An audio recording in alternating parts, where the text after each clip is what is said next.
বাংলাদেশের বাইরে পৃথিবীর বিভিন্ন প্রান্তে যেখান থেকে চ্যানেলে দেখছেন আপনাদের সকলকে সাদর আমন্ত্রণ তৃতীয় মাত্রা দেখবার জন্য। প্রিয় দর্শক, কোভিড-19 বা করোনা ভাইরাস গোটা বিশ্বজুড়ে এক মহা আতঙ্কের নাম এবং এক অন্তহীন জরুরি অবস্থার মধ্যে ঠেলে দিয়েছে গোটা পৃথিবীকে।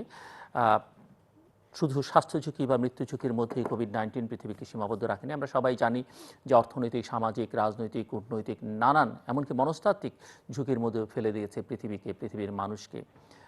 এই গত কয়েক মাসে গোটা পৃথিবী জুড়ে নানান করুণ কাহিনী তৈরি হয়েছে এবং এখান থেকে অনেকে হয়তো আশার আলো দেখছেন, কিন্তু অনেকে মনে করছেন যে এখান থেকে পরিত্রাণ যে খুব সহসা মিলবে তেমনটাও মনে হচ্ছে না। এবং যখন পৃথিবীর অনেক জায়গায় স্বাভাবিক হতে শুরু করেছে, বাংলাদেশেও সিদ্ধান্ত নিয়ে কিছু কিছু স্বাভাবিক করে দেওয়ার চেষ্টা করা হচ্ছে। জীবন এবং জীবিকার ভারসাম্য বিবেচনা করতে গিয়ে, রক্ষা করতে গিয়ে, জীবিকাকে প্রাধান্য কোনো কোনো ক্ষেত্রে দিতে গিয়ে কিন্তু লক্ষ্য করা যাচ্ছে যে এখন পর্যন্ত বাংলাদেশে, বিশেষ করে আমরা সর্বশেষ গতকালের হিসেবে যদি নিই, তাহলে আক্রান্তের সংখ্যা এবং সেই সঙ্গে মৃতের সংখ্যা রেকর্ড পরিমাণ বাংলাদেশে এই পর্যন্ত যা হয়েছে। মূলত কোভিড-19 বা করোনা ভাইরাস এবং তার ক্রিয়া প্রতিক্রিয়া, পার্শ্ব প্রতিক্রিয়া নিয়ে আলোচনা করবার জন্য আমার সঙ্গে দুজন অতিথিকা আজকে যুক্ত হচ্ছেন। একজন যুক্ত হচ্ছেন কম্বোডিয়ার রাজধানী নমপেন থেকে ডক্টর জিয়াউদ্দিন হায়দার। তিনি cluster leader HNP global practice in east Asia, বিশ্ব ব্যাংকের কর্মরত আছেন। Ziauddin Haider MD PhD is the cluster leader for health, nutrition and population, HNP Global Practice in East Asia, based in Phnom Penh, Cambodia. Prior to joining the World Bank Group in 2009, he occupied leadership positions including Director of Research, PRAC Dhaka, Senior Nutritionist, International Atomic Energy Agency, Vienna, Manager Special Programs, GAIN Geneva, Director Sprinkles Global Health Initiative, Toronto, and Food Security and Nutrition Expert, FAO, Bangkok. He was trained as a medical doctor with a master's degree in Food and Nutrition Planning and PhD in Nutritional Epidemiology. আমাদের সঙ্গে নেপালের রাজধানী কাঠমান্ডু থেকে যুক্ত হচ্ছেন doctor Pramod Jaiswal.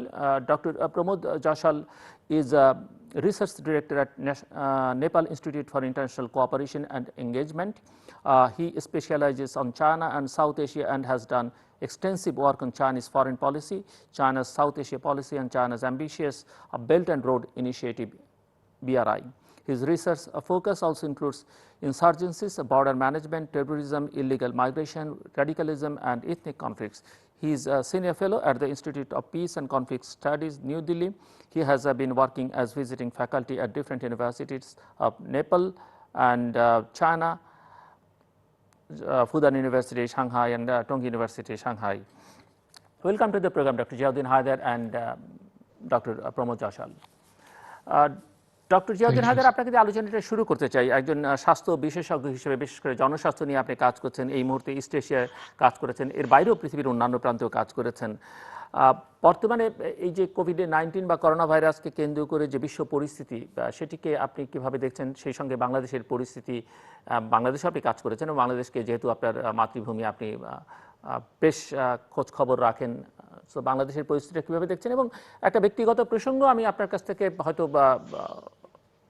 শুনতে চাইব। আমাদের স্বাস্থ্য ব্যবস্থার চিত্র ফুটে উঠেছে যে আপনার মা কোভিড-19 আক্রান্ত হয়ে কিছুদিন আগে মারা গেছেন এবং তার 3 সন্তান চিকিৎসক, তার পুত্রবধূ চিকিৎসক, তার জামাতা চিকিৎসক। কিন্তু যে কোনো মানুষের মৃত্যু স্বাভাবিক, আমাদের প্রত্যেকেই মারা যেতে হবে, কিন্তু যে প্রক্রিয়ার মধ্য দিয়ে তিনি মারা গেলেন সেটি আসলে কোনোভাবেই মেনে নেওয়া যায় না। এবং সেটি নিয়ে আপনি প্রতিনিয়ত সামাজিক যোগাযোগ মাধ্যম সহ নানান মাধ্যমে লেখালেখি করছেন, নানান পত্রপত্রিকা আপনার প্রতিক্রিয়া ব্যক্ত করছেন। আপনি বাংলাদেশের প্রধানমন্ত্রীকে চিঠি লিখেছেন, সেখান থেকেও আমি জানি হয়তো প্রতিক্রিয়া বা জবাব আপনি পেয়েছেন। সব মিলিয়ে একটু আপনার কাছে সূচনা বক্তব্য শুনতে চাই। ধন্যবাদ জিল্লুর ভাই। প্রথমে আমি ধন্যবাদ জানাচ্ছি আপনাকে এবং চ্যানেল আইকে আমাকে আজকে আপনাদের তৃতীয় মাত্রায় আমন্ত্রণ জানানোর জন্য। আমি অনেক দুঃখিত যে এর আগেও আমি 2 বার আপনাদের কাছে আমন্ত্রণ পেয়েছিলাম, কিন্তু আপনি যে ব্যক্তিগত কারণটা উল্লেখ করেছেন সেই কারণটার জন্যই আমি যোগ দিতে পারিনি। আর বুঝতেই পারছেন সঙ্গত কারণে আজকের যে প্রসঙ্গ, এটা আমার জন্য ইমোশনালি অত্যন্ত টাচি। আমার জন্য আমাকে নিজেকে সংযত রাখা আসলে মাঝে মাঝে একটু দুঃসাধ্যই হয়ে যায়। আমার আম্মা, উনি গত 23শে এপ্রিল ইন্তেকাল করেছেন, ইন্না লিল্লাহি ওয়া ইন্না ইলাইহি রাজিউন। ওনাকে আমাদের গ্রামের বাড়িতে সমাধিস্থ করা হয়েছে। আপনারা সবাই আম্মার রুহের মাগফিরাত এটি আমি দোয়া চাচ্ছি। আজকে আসলে আমরা এমন একটা জায়গায় আজকের দিনটায় বসে আছি যে পৃথিবী এই কোভিড-19 যে থাবা, চরম থাবা, এই থাবায় আক্রান্ত। আমার সামনে কিছু স্ট্যাটিস্টিক্স আছে, আমি আপনাদের শেয়ার করি। এই মুহূর্তে পৃথিবীর ২১৫টা দেশ এবং টেরিটরি মিলিয়ে ২১৫টা দেশ এবং টেরিটরিতে এই মুহূর্তে ৪২,৬৬,৭০৫ জন মানুষ আজকে কোভিড-19 আক্রান্ত, এবং এর মধ্যে প্রায় ৯০,০০০-এরও বেশি ডাক্তার এই রোগে আক্রান্ত। এখন পর্যন্ত মারা গিয়েছে ২,৯০,৫৬১ জন। এবং আমরা যদি আক্রান্ত এবং মৃতর সাথে তুলনা করি তো এটার হার হলো 6.8%, 6.8% আক্রান্তের মৃত্যুবরণ করেছে। আমরা যদি বাংলাদেশের দিকে ফিরে তাকাই, আমার কাছে যে তথ্য আছে, আজকে পর্যন্ত বাংলাদেশে আক্রান্তের সংখ্যা হলো ১৭,৮৬২ জন, এবং এর মধ্যে মারা গিয়েছে ২৬৯ জন, এবং শতকরা হারে সেটা হয় ১.৫ ভাগ মানুষ মারা গিয়েছে। এর সাথে যদি আমরা সাউথ এশিয়ার অন্যান্য দেশের সাথে তুলনা করি, মারা যাওয়ার হারটা হয়তো কিছুটা কম মনে হচ্ছে, কিন্তু আমি একটু পরে বলবো যে এই কম ফিগারটাকে আসলে বিশ্বাস করা খুব কঠিন। ইন্ডিয়াতে মারা যাওয়ার হার 3%, 3%, পাকিস্তানে 2%, শ্রীলঙ্কাতে 1%, মালদ্বীপসে হলো 0.34%, আর নেপাল এবং ভুটানে 0%। নেপাল এবং ভুটানে এখন পর্যন্ত কেউ মারা যায়নি। আমি ফিরে আসছি বাংলাদেশের প্রসঙ্গে। বাংলাদেশের দেখা যাচ্ছে যে মারা গিয়েছে মাত্র ২৬৯ জন, এবং আক্রান্ত হয়েছে ১৭,৮২২ জন। আসলে আপনারা তো ভালো করেই জানেন, আমার চেয়ে অনেক ভালো জানেন, বাংলাদেশে ৩টা জায়গাতেই কিন্তু অনেক সমস্যা। প্রথম সমস্যা হলো কোভিড টেস্ট করার ব্যাপারে। এই পর্যন্ত মোট টেস্টের সংখ্যা হলো ১,০৫,২৪২, এবং আপনারা যদি দেখেন ডিস্ট্রিবিউশনটা, টেস্টটা কোথায় হয়েছে, most of the test they are centralized in and around Dhaka city. এবং খুব আমার মনে হয় যে এক সপ্তাহ আগ পর্যন্ত টেস্ট করার দায়িত্ব ছিল শুধুমাত্র একটা প্রতিষ্ঠানের উপর, IDCR। এবং আমরা ভালো করেই জানি যে যাদের টেস্ট করা হয় তারা মোটামুটি অলরেডি আইডেন্টিফাইড কোভিড প্যাশেন্ট, যারা আমি বলবো যে সিভিয়ার না, মডেস্ট এবং সিভিয়ার পর্যায়ে চলে গিয়েছেন, যারা কমপ্লেন করছেন, ওনারাই সাধারণত টেস্টের জন্য যান। তার মানে আমরা বলি অ্যাসিমটমেটিক, যারা কোভিড পজিটিভ কিন্তু যাদের কোনো সিমটম নাই, এবং যারা মাইল্ড সিমটমে আক্রান্ত, ধরেন জ্বর বা কিছুটা তাদের গায়ে ব্যথা, দুর্বলতা, তাদের ক্ষুধামন্দা, তাদেরকে আসলে টেস্ট করার কোনো প্রক্রিয়াই বাংলাদেশে এখন পর্যন্ত দাঁড়ায় নাই। তার মানে যে আক্রান্তের সংখ্যাটা আমরা দেখছি ১৭,৮২২, এটা আসলে যে সকল ব্যক্তিগণ অলরেডি কোভিড আক্রান্ত এবং তাদের মডারেট টু সিভিয়ার সিমটম আছে, সেই জনসংখ্যার মধ্যে ১৭,৮২২ জন আক্রান্ত। এবং আপনি যদি মৃত্যুটাও দেখেন, আজকে আমি ব্যক্তিগতভাবে কোভিডের মৃত্যুটাকে আমি ৩ ভাগে ভাগ করি। এই সময়ের মৃত্যুটাকে, প্রথম যে ভাগটা সরাসরি কোভিডেই মারা গিয়েছে, তাদের হয়তো পূর্বে কোনো রকম অসুখ ছিল না, তারা কোভিডে আক্রান্ত হয়েছে এবং হয়তো ফুসফুসে অক্সিজেনের কম স্বাদজনিত কারণে তারা মারা গিয়েছেন। এটা হলো একটা ভাগ।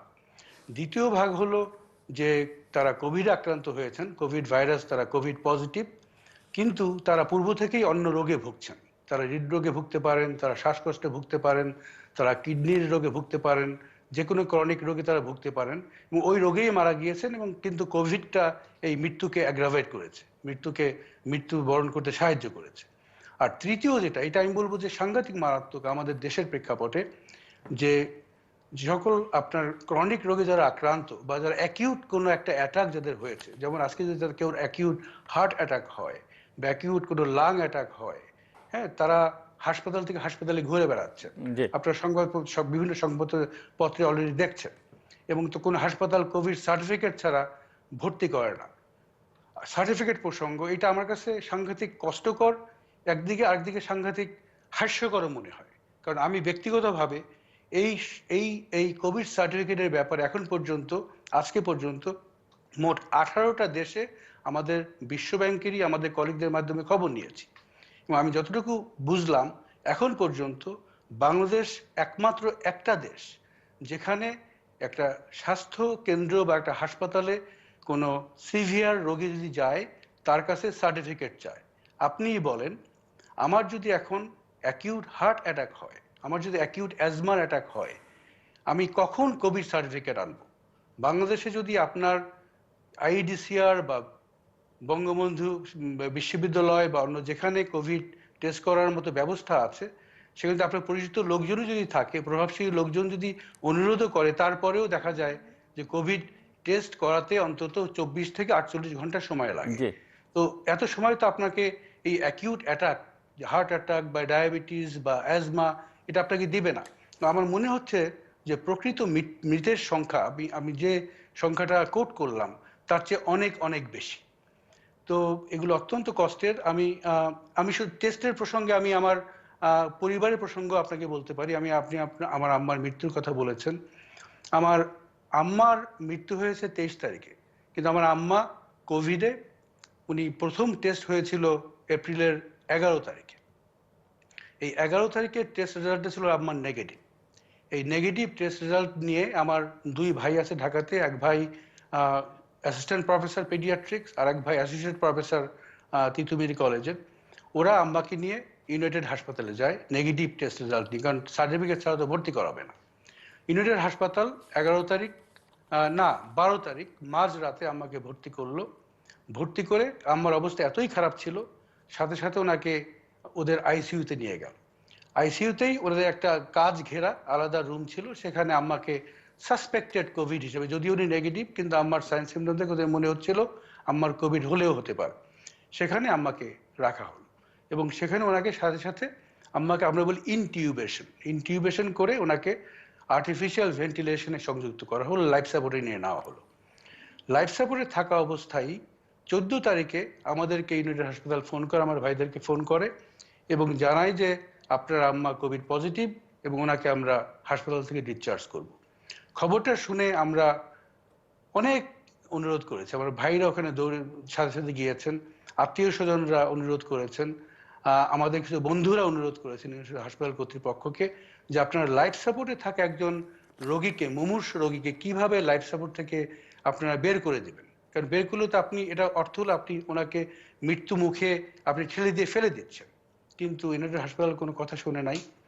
আমরা ইউনাইটেড হাসপাতালের কাছে শেষ একটা অনুরোধ করেছিলাম যে আপনারা বের করে দেবেনই, ঠিক আছে, যে একটা কাজ করেন, ওনাকে একটা মোবাইল ভেন্টিলেটর দিয়ে এমন একটা অ্যাম্বুলেন্স দেন যাতে ওনার লাইফ সাপোর্টটাকে এখান থেকে ডিসকানেক্ট করে মোবাইল ভেন্টিলেটরে কানেক্ট করে ওনাকে কুয়েত মৈত্রী হসপিটাল, যেটা কোভিড ডেজিগনেটেড হসপিটাল, জি সেখানকার ভেন্টিলেটর যাতে রিকানেক্ট করা যায়, যাতে উনি পথে অক্সিজেনের অভাবে উনি ব্রেইন ড্যামেজ ওনার না হয়, হাইপোক্সিয়া না হয়।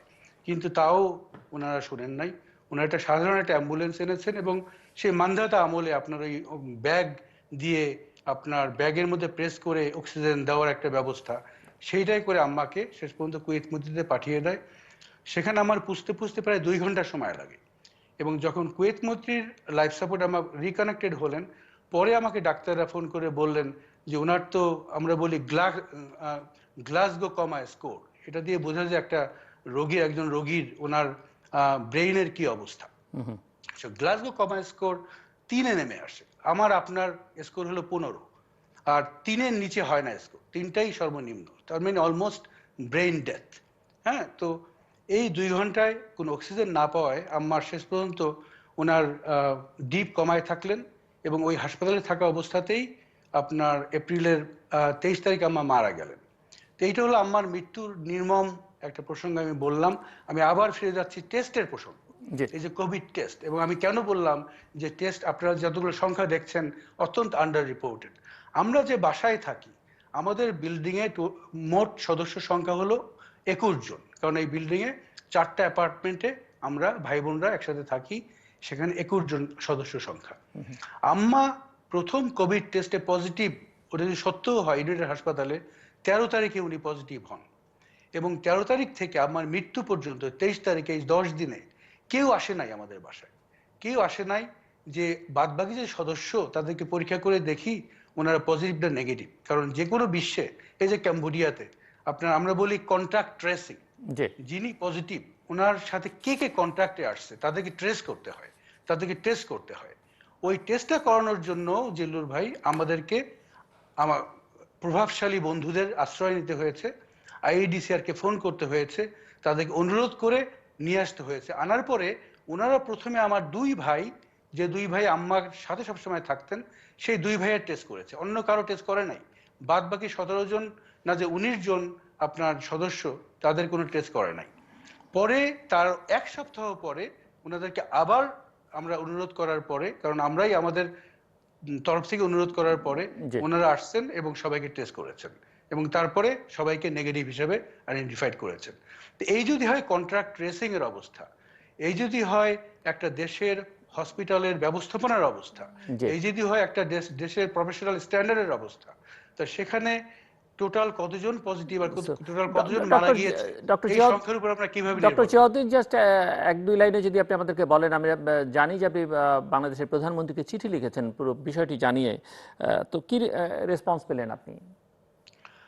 আমি আম্মার মৃত্যুর 2 দিন পরেই আমি মাননীয় প্রধানমন্ত্রীকে আমি একটা চিঠি দেই। ওই চিঠিটা আমি ওনার প্রিন্সিপাল সেক্রেটারি ডক্টর কায়কাউস সাহেব, ওনাকে ইমেইলে আমি চিঠিটা পাঠাই, চিঠিটা অ্যাটাচমেন্ট হিসেবে আমি পাঠিয়েছিলাম।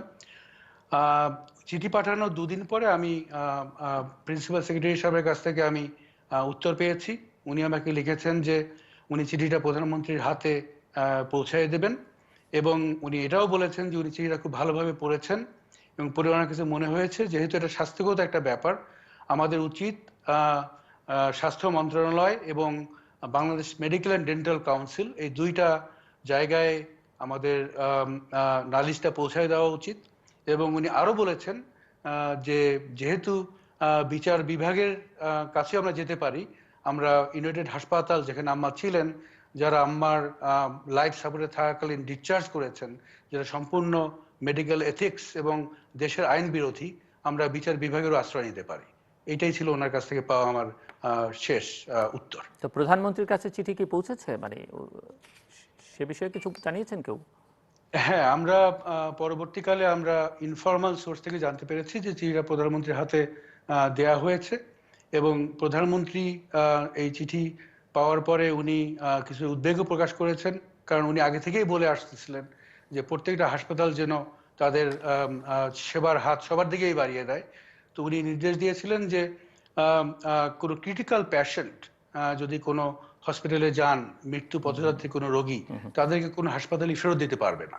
তো এইটা উনি নির্দেশ উনি মৌখিকভাবে দিয়েছিলেন, সেটাই হয়তো পরবর্তীতে স্বাস্থ্য অধিদপ্তর থেকে লিখিত আকারে সব হাসপাতালগুলোতে গিয়েছে, এবং আমরাও ওগুলোর কপি দেখেছি। ওকে, মাননীয় প্রধানমন্ত্রীকে আমরা আসলেই অন্তঃস্থল থেকে ধন্যবাদ জানাচ্ছি। আমি আসবো আবার আপনার কাছে। Doctor Pramod, Nepal is in a very comfortable zone. So far, 217 have been infected and no one died yet in Nepal. It seems the condition is quite better among Southeast Asian countries. So, what is the latest situation and what's your take on COVID-19? Thank you, Jillu, for this invitation. Yes, like you said, that Kathmandu is Nepal is in comfortable position compared to other countries. But we should also understand that there has not been rapid testing in the past. We have started only recently. So in last 2-3 days, there is a rapid increase in number of cases. We are lucky that there is no death so far, but the number of cases that is increasing rapidly in last 2-3 days is really scaring people here. Because it was hardly 50 cases, but in this week we got it 219 in fact. The reason is that we started the testing very recently. So far we have only tested around 20,000 cases through PCR test and only around 60,000 through RDT test, and that is the reason. Another reason for lower rate is that we imposed lockdown on time, I think. We started on 25th March, I think 1 day before India. Though we have direct many flights from China, we had taken precautions. So I think that was one of the major reasons that help us to contain the virus the way it has been done. But there are internal spreading cases here in Nepal. So the number is increasing, and I think it is going to be scary in days to come. And The situation. Yeah, please. Yes. Please carry on.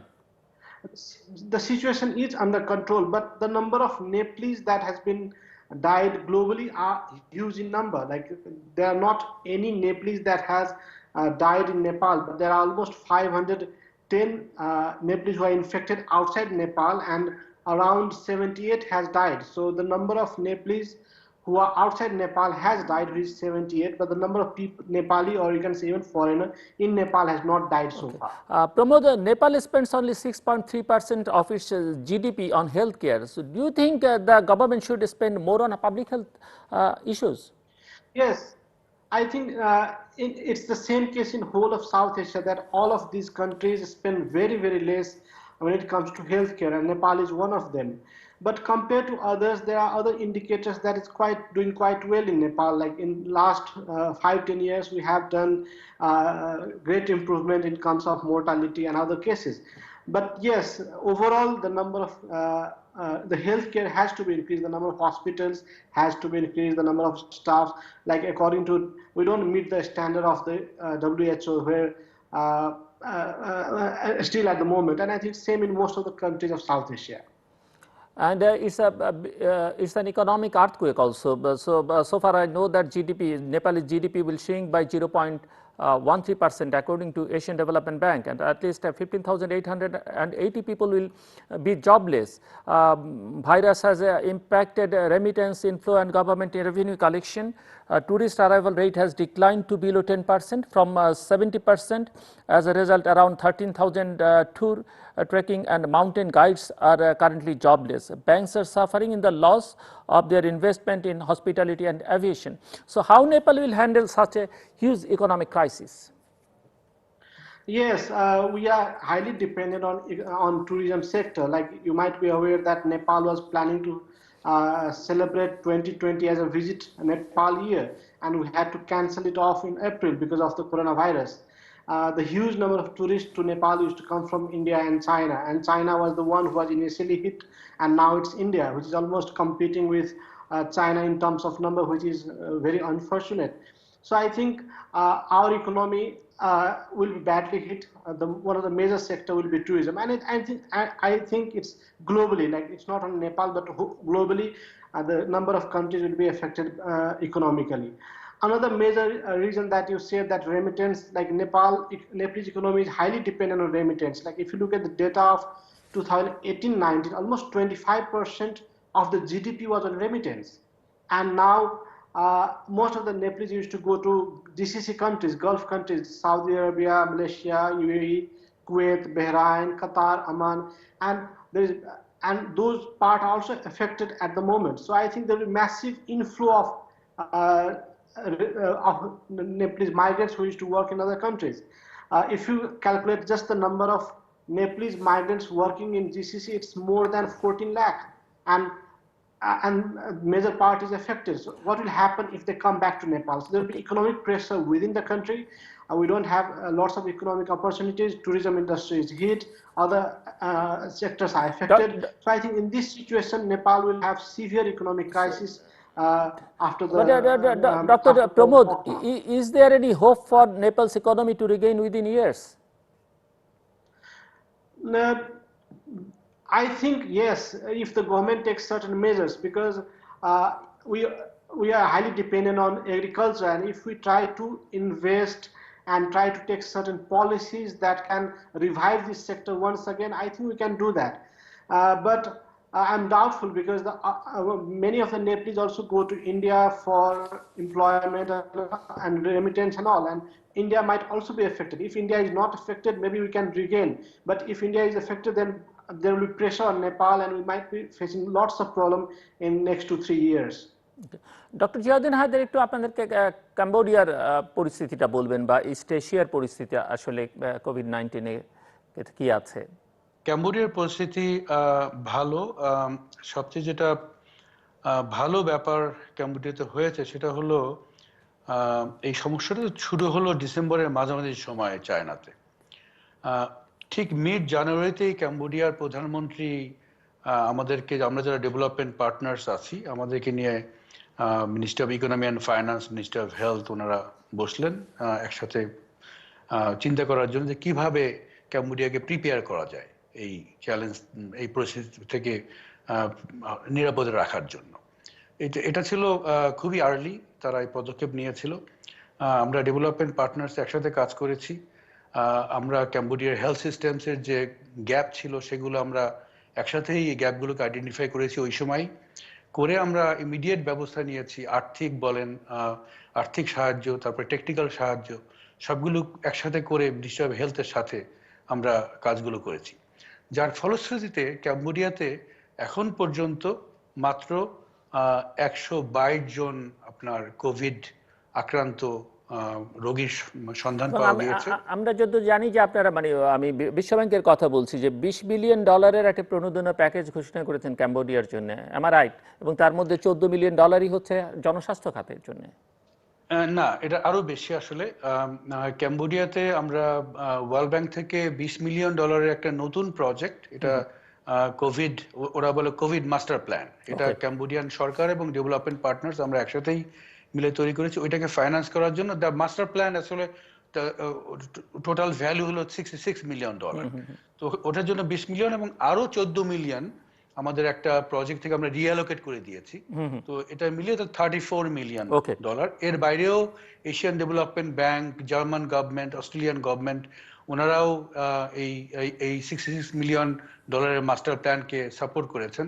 কিন্তু সবচেয়ে যেটা বেশি important সেটা হলো এই master প্ল্যানকে implementation যত ত্বরান্বিত করা যায় সেজন্য আমরা একসাথে মিলেমিশে এখন পর্যন্ত কাজ করে যাচ্ছি। আমরা বাইরে থেকে অনেক এক্সপার্ট এনেছি, যেখানে যেখানে গ্যাপস আমরা পেয়েছি সেই গ্যাপসগুলো কিভাবে পূরণ করা যায় সেগুলো দেখেছি। ক্যাম্বোডিয়ান সরকার 9টা অ্যাকশন প্ল্যানে 9টা আইটেম তারা আইডেন্টিফাই করেছে। সেই 9টা অ্যাকশন প্ল্যান কিভাবে ইমপ্লিমেন্ট করা যায় দেশব্যাপী সে নিয়েও আমরা একসাথে কাজ করতেছি। সো ইন সামারি, ক্যাম্বোডিয়াতে 122 জন এখন পর্যন্ত পাওয়া গিয়েছে, কিন্তু গত 4 সপ্তাহে একটাও কোনো নতুন কেস পাওয়া যায় নাই এবং এই মুহূর্তে ক্যাম্বোডিয়ার কোনো হাসপাতালে কোভিডের কোনো পেশেন্ট নেই। তারা সবাই ট্রিটেড হয়েছে এবং সবাই ভালো হয়ে যার যার বাড়িতে। আপনি আমাদেরকে একটু ছোট্ট করে বলবেন যে এই যে সাফল্য, যেখানে অনেকেই হিমশিম খাচ্ছে, এর কারণটা কি? মানে যদি 1-2 লাইনে বলেন আমাকে যে এই সংখ্যাটা। আসলে আমি আমার উত্তরে আগেই আমি সাফল্যের কিছুটা অংশ বলে ফেলেছি। মূল কারণ হলো very high level political commitment, coordination, and they really took it very seriously. And আরেকটা যেটা বড় কারণ আমি বলবো সেটা হলো সরকারের সাথে যতগুলো সাহায্য সংস্থা আছে, development partners, NGOs, civil society, সবার একটা আপনার কোঅর্ডিনেশন, একটা সমন্বয় করে সব একসাথে কাজ করা। তা আমার মনে হয় এগুলোই সাফল্যর মূল চাবিকাঠি। Dr. Pramod, the government of Nepal and the World Bank signed a $29 million financing agreement for Nepal's COVID-19 response.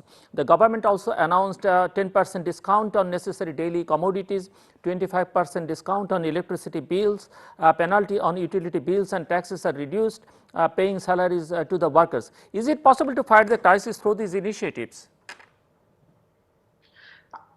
Actually, the government has announced it, but it depends how they are going to implement it, number one, and how they are going to generate the revenue.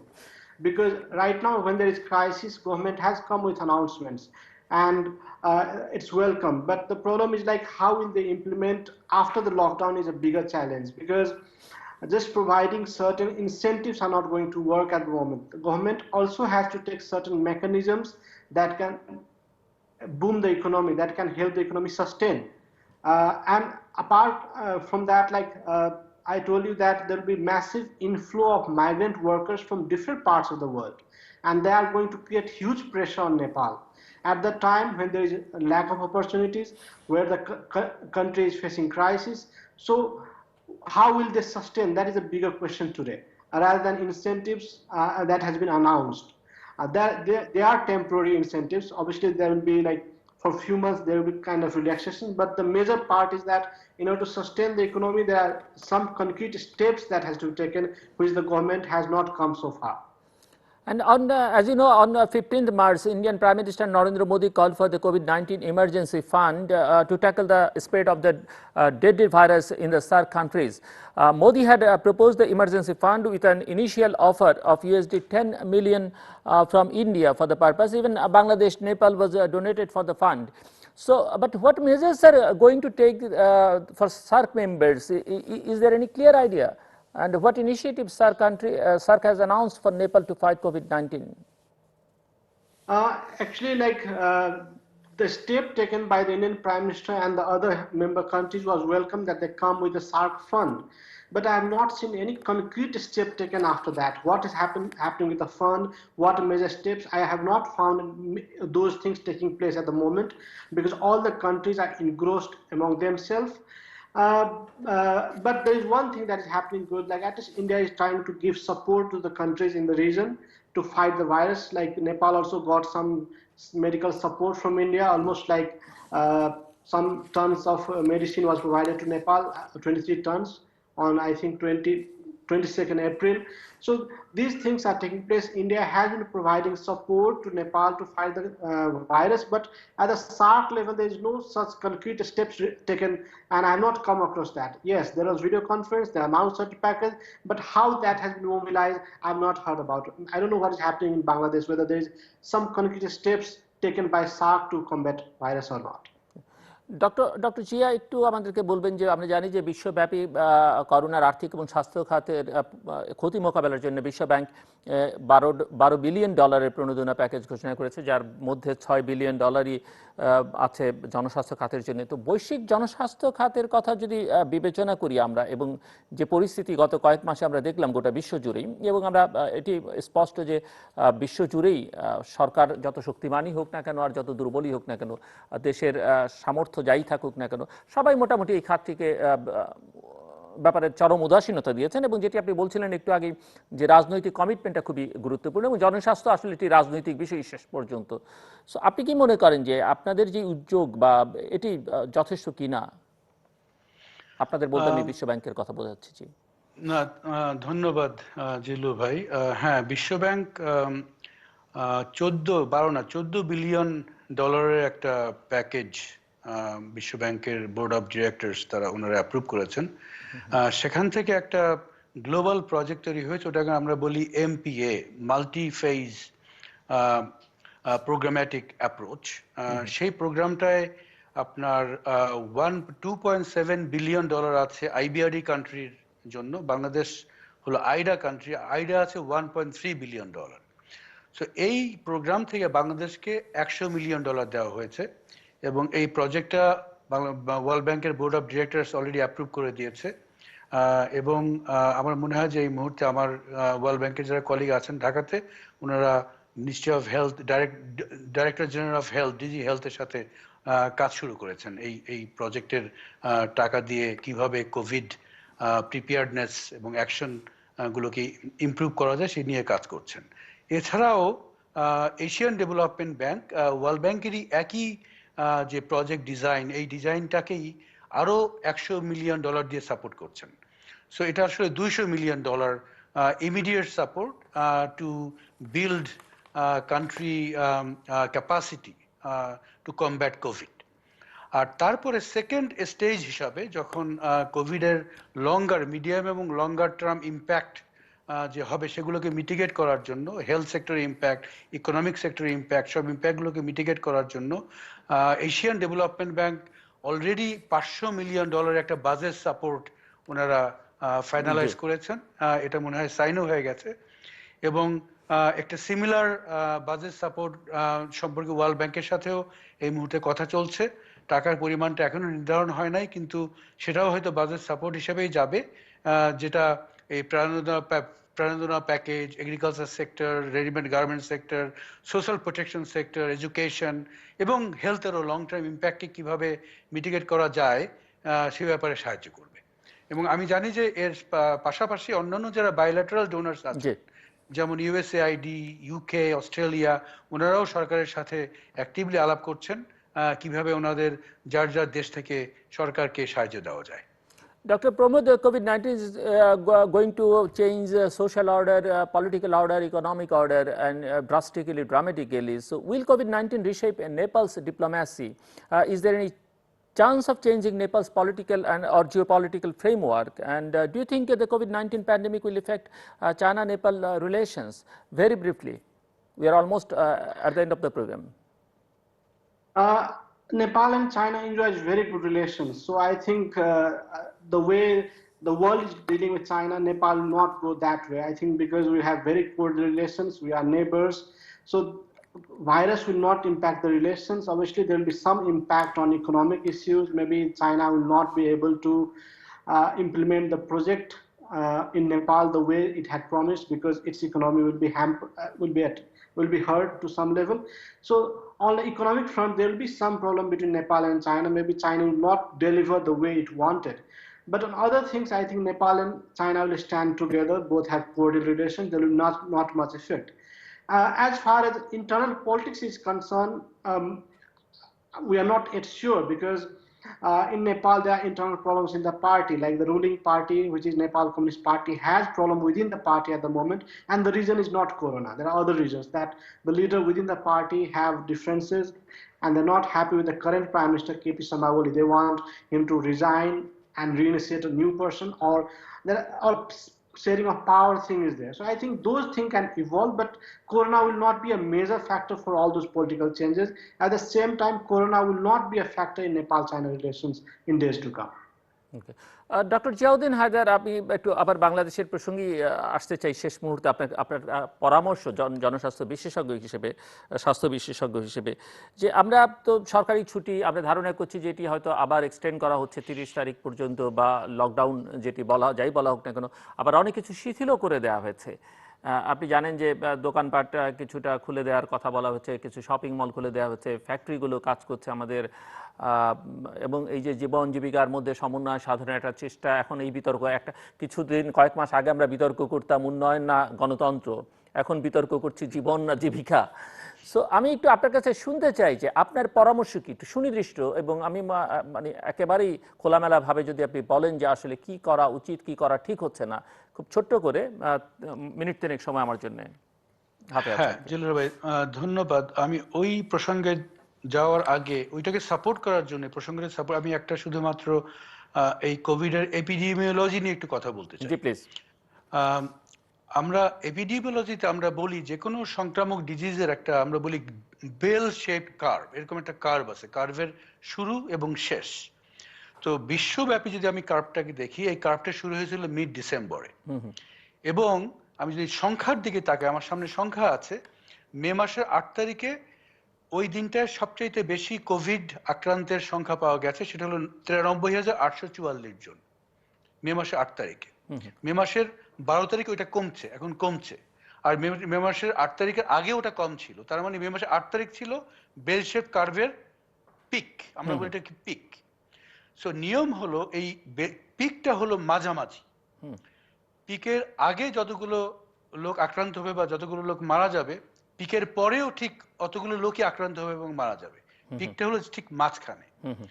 কিন্তু বাংলাদেশে কিন্তু আপনার এই কার্ভটা শুরু হয়েছিল end of March.